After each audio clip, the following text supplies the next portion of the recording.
একটা রুটি মনে হয় সর্বোচ্চ 3 কেজি হয়। এটা খাওয়া যায় মনে হলেন যে কাঁচামরিচ পেঁয়াজ দিয়ে আপনি যা দেয় না সব কিছু দিয়ে খেতে পারবে। মিষ্টি দাও খান, কলা দাও খেতে পারে, আবার মনে হলে গরু মাংস দাও খায়, আবার মনে হয় ওই ডাউল দেও খায়।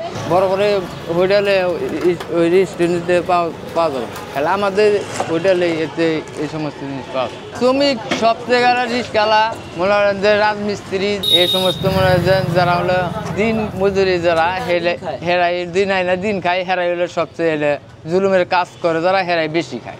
পাতের থেকে তো আড়া জিনিস তো সব কিছু, এইটা হলে আড়া জিনিসটাই হলে বেশি খায়। এটা 20 টাকা চাবি খাইলে পারে মেলাক্ষণ থাকতে পারে, এই তো হলো খাওয়া। শ্রমিকটাই হলে সবচেয়ে বেশি খায়। সকাল সকাল আসে, কাজে গুজে যায়, দূর দূরান্ত থেকে লোক আসে, চাকরি খাবার লেগে আসে।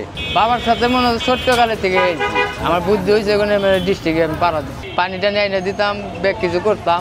আস্তে আস্তে করতে করতে করতে করতে মনে হয় যে বাবা মারা যাওয়ার পরে নিজেই করবেন, তাও 20-25 বছর ধরে করবেন চাই। বাবার কাজটা আমি ধরে রাখছি। এই রুটিটা বানাইছি শিখছি আমি আব্বার কাছে দিয়ে। অভিজ্ঞতা যদি না থাকে মনে হয় যে সে কাজ আমাদের জীবনে করতে পারেন। আস্তে আস্তে আস্তে আস্তে ধীরে আস্তে আস্তে করে আমরা শিখে লাগবে। কয় বলা আনো হয়েছে তো করবো না করবো পোলা আনতে দেবে নাকি ভালো কাজ শিখামো মনে হয় এমনি অন্ত এই ব্যবসায় তো আর জড়িত থাকবো না। আগুনের বাড়ি থাকার থেকে না থাকাই বলো। ছোট রুমের মধ্যে ব্যবসা করি, অন্ত জায়গা তো নাই। জায়গার মধ্যে আর একটা রুম দিতে হয়, তাহলে খোলামেলা হয়, ভালো হয়। অন্ত একটাই মনে হলে জুল জ্বালাম করে চলাবানি। দেখ কিছু দাম বেশি, ভাড়া বেশি, এই যে ওই দিক দিয়ে নিতে পারি না। একটা দোকান ভাড়া নিলে 10-15 হাজার টাকা ভাড়া দিতে। নিজস্ব দোকানে করে খাবার দিচ্ছে।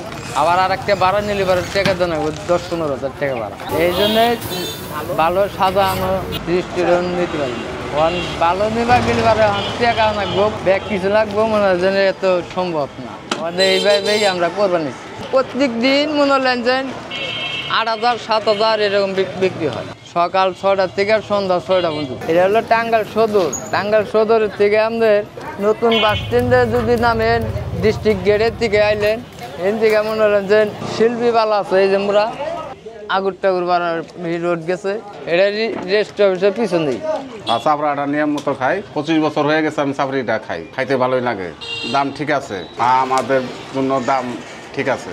চাপড়ি খাইয়ে গায়ে শক্তি থাকে, সারাদিন রিক্সা চালাই, ওই খিদার ভাব হয় না, ভাত খেয়ে হয় না, পোষায় না, খিদা নাগে তাড়াতাড়ি। চাপড়িটা খাইলে সারাদিন কাজ করতে পারি।